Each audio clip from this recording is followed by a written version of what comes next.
सरांना पुण्यात नेमलंय। आमचा उद्देश हेच आहे की आम्ही नेतेपासून शाखाध्यक्षापर्यंत सगळ्यांना भेटणार आहोत, 1 to 1 भेटणार आहोत।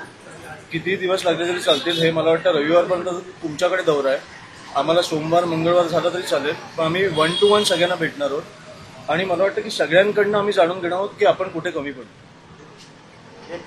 याचा काय अहवाल तुम्ही साहेबांना देणार आहात? हो, या अहवालासाठी चालू नाही, मला वाटतं की काही बदल झाले पाहिजेत आणि हे आम्ही आज अहवाल कलेक्ट करून मला वाटतं की हा साहेबांकडे आम्ही देणार आहोत। त्याच्यामुळे जे निर्णय घ्यायचा तो राजसाहेब घेतील, पण मला वाटतं की सगळीकडे काही बदल हे झालेच पाहिजे। 3 दिवस तुम्ही पुणे, पिंपरी चिंचवड आणि पुणे ग्रामीण या सगळ्यांचा आढावा घेणार? नाही, पुणे ग्रामीण नाही, आम्ही हे 3 दिवस पुणे शहराला दिलेत। आम्ही परत 25-26 तारखेला येतोय, तेव्हा आम्ही पुणे ग्रामीण आणि मला वाटतं प्रत्येक तालुक्यात जाऊन आम्ही सगळ्यांना भेटणार आहोत।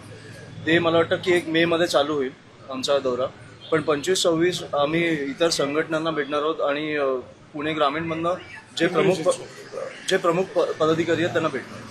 काय काय बदल होणार आहे आणि आता ते मी तुम्हाला नाही सांगू शकणार, ते मला अहवालानंतर कळेल, का आम्ही सगळ्यांना भेटणं झालंच नाही आमचं। मी पहिलं तुम्हाला भेटतोय, त्याच्यामुळे सगळ्यांना भेटल्यानंतर मला एक अहवाल साहेबांकडे दिल्यानंतर मला कळेल की काय बदल घडवायचे।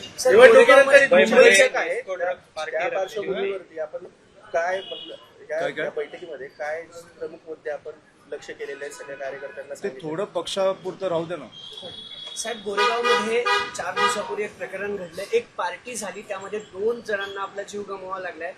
राज्याच्या राजधानीत हे सगळं होतंय, ड्रग्सचा पुन्हा इश्यू आहे का आणि ही सगळी रेव पार्टी होती का, याची पार्टी झाली? मला पार्टीची कल्पना नाहीये, पण मला वाटतं की खूप दुर्दैवी आहे की 2 तरुणांचा जीव जातो या गोष्टीत। आणि मला वाटतं की हे ड्रग्स कुठून येतात, आपल्या प्रत्येक शहरांमध्ये येतात, पुणे असेल, नाशिक असेल, मुंबई असेल, हे किती प्रमाणात येतात हे पण मी तुम्हाला सांगेन। हे थांबवण्याची ताकद सरकारमध्ये नाही आहे का? दरवेळेला असा काहीतरी प्रकार झाल्यावर मला वाटतं की आपण कुठेतरी ह्याच्यावर चर्चा करतो। हे थांबवण्याची मला वाटतं की ताकद असली पाहिजे की पोलिसांना तुम्ही एक 24 तासाचा फ्री हँड द्या, हे सगळ्या गोष्टी सुटतील। मला आता कळायला लागलं की शाळांच्या बाजूला ड्रग्ज विकले जातात पुण्यामध्ये, नाशिकमध्ये। ही कुठची परिस्थिती, आपण कुठे आणून ठेवलंय आपल्या शहरांना? ह्या कुठेतरी गोष्टींवर आपण विचार करणार आहोत की नाही की एक पार्टीत खूप दुर्दैवी झालं, पण ज्या प्रमाणात ड्रग्ज येत आहेत, ज्या प्रमाणात ड्रग्ज कन्झ्युम केले जात आहेत, हे खूप भीषण आहे। ह्याचे आकडे सरकारकडे नाही आहेत। याच्यामध्ये आपण पाहतो की आनंद पटेल जो ड्रग तस्कर आहे, याला पोलिसांनी अटक केलेली आहे।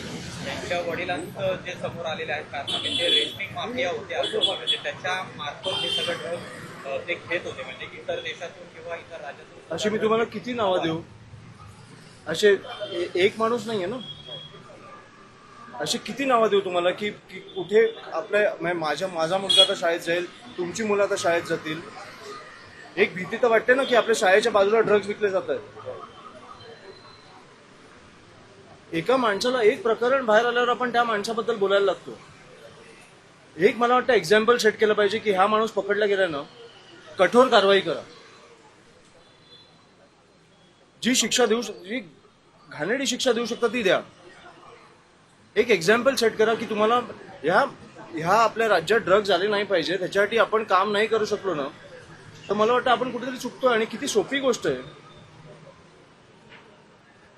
प्रशासनाला ड्रग्ज थांबवता येत नाहीत, कुठून येत आहेत? या विरोधात मनसे रस्त्यावर उतरेल, पुण्यातही अनेक आम्ही उतरून काय करू? राज्यभरामध्ये आम्ही उतरून पुण्यात काय करू? आम्ही पुण्यात उतरलो, नाशिकमध्ये मरणार लोक, मुंबईत मरणार लोक।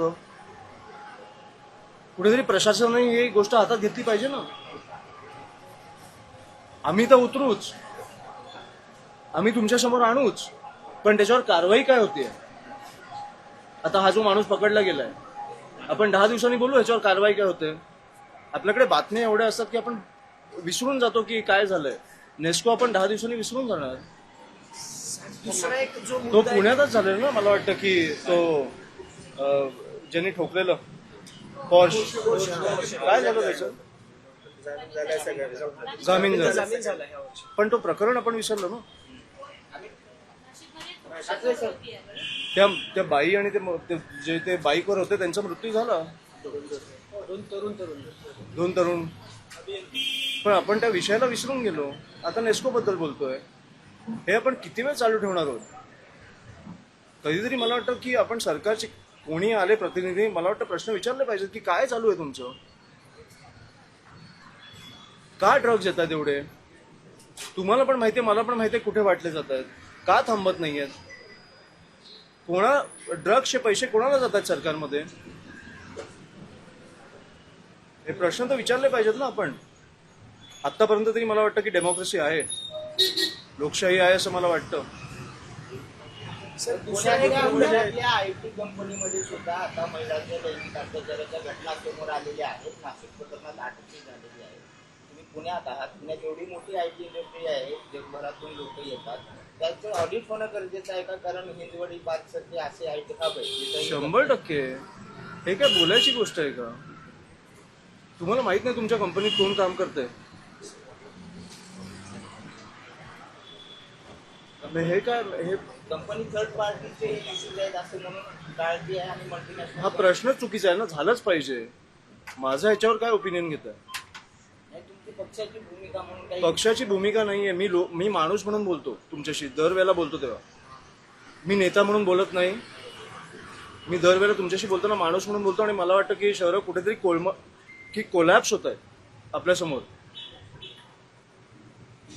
तुम्ही या शहरांमध्ये राहता. मला वाटतं की तुमच्या समोर तुम्ही जिकडे वाढलाय ते शहरं कोलॅप्स होत आहेत तुमच्या समोर आणि तुम्हाला काय पडलीच नाहीये. तुम्ही आजचा विषय घेता, 10 दिवसांनी विसरून जाता. ट्रॅफिकचा विषय जबाबदार कोण आहे?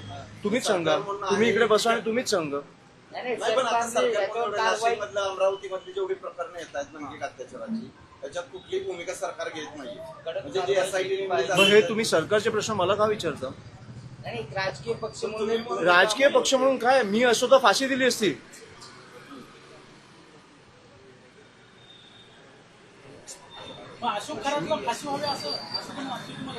अशा प्रकारे कोणी फसवलं, एक एक्झाम्पल सेट करा. तुम्ही जर एक्झाम्पल सेट केलं नाही तर हे असेच करत बसणार. कुठच्या तरी मंत्र्याच्या पाया धरून हे बाहेर येणार लोक. पण गृह खाते चौकशीच्या कुठेतरी अशा प्रकारे चुकल्यावर आपल्याला कुठेतरी एक हे पाहिजे ना की जाणीव, की तुम्ही एक जाणीव करून दिली पाहिजे लोकांना की अशी प्रकारे असा प्रकार परत नाही होणार. सर नाही, विषय असा आहे ना, अमरावतीचं जे प्रकरण आहे किंवा नाशिकचं प्रकरण आहे, अमरावतीच्या प्रकरणात त्या मुलाने जवळपास 150 मुलींचं लैंगिक शोषण केलं, 350 व्हिडिओ बनवले. त्याच्यात आता अनेक आरोपी निष्पन्न होत आहेत. राज्याचं गृह खातं यावरती कमी पडतंय का सगळ्यामध्ये? अमरावती, नाशिक अनेक ठिकाणी लैंगिक अत्याचाराचे प्रकार. माझं एवढंच म्हणणं आहे, दडवण्याचा प्रयत्न माझं एवढंच म्हणणं आहे, तुम्ही पोलिसांना 24 तास फ्री हँड द्या. मला वाटतं की मुख्यमंत्री जेव्हा तुमच्यासारखं प्रेस समोर बसून फ्री हँड देतील की पोलिसांना आजपासून उद्यापर्यंत फ्री हँड आहे, जे गुन्हेगार आहेत त्यांना पकडून मला माझ्यासमोर आणा. मला वाटतं की पोलिसांकडे ती ताकद आहे. आपले गृहमंत्री असं करतील असं वाटतं तुम्हाला? मला नाही वाटत. करणार नाहीत ते. मला नाही वाटत. अप्रत्यक्षपणे असं सांगताय की गृहमंत्र्यांचा पोलिसांवर दबाव आहे, सगळा फ्री हँड नाहीये?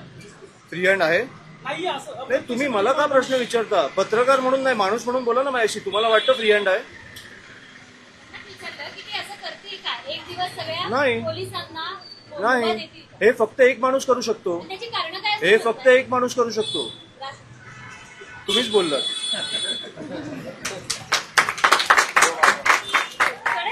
आणि मला वाटत नाही की एक दिवस करेल तो माणूस. तो मला वाटतं 365 दिवस त्यांना फ्री हँड देईल. तुम्हाला महाराष्ट्र ज्या प्रकारे साफ दिसलेला बघायला मिळेल ते मुख्यमंत्री झाल्यावर, हे वेगळं असेल. मुख्यमंत्री हे देत नाही, त्याची कारण काय वाटतात ते? नाही, मला कारण माहित नाही. कारण तुम्हाला जास्त माहित असेल. पण मला वाटतं दिलं पाहिजे मुख्यमंत्र्यांनी. तुमच्या पक्षाचे माजी आमदार राजू पाटील आहेत, ते कालच्या अधिवेशनानंतर म्हणतो की आता ही लोकसंख्या म्हणजे खासदाराची संख्या वाढणार आहे, अतिरिक्त ताण होणार आहे, तर पेन्शन योजना आहे ती बंद केली पाहिजे. पक्षाची ती भूमिका आहे का की इतर करदात्याचा सगळा पैसा जो आहे तो विनाकारण आम्ही आता बैठकांना जाऊ. कुठेतरी आपण भरकटतोय. मी तुम्हाला आज पुण्याचं सांगायला आलेलो. पुण्यात आम्ही नेते ते शाखाध्यक्षपर्यंत सगळ्यांना भेटतो हे मी तुम्हाला सांगायला आलेलो. बाकी आपण खूप प्रश्न घेतले. आता मी बैठकांना जातो. लोकशाही मराठी ऐका, पहा, जागरूक रहा.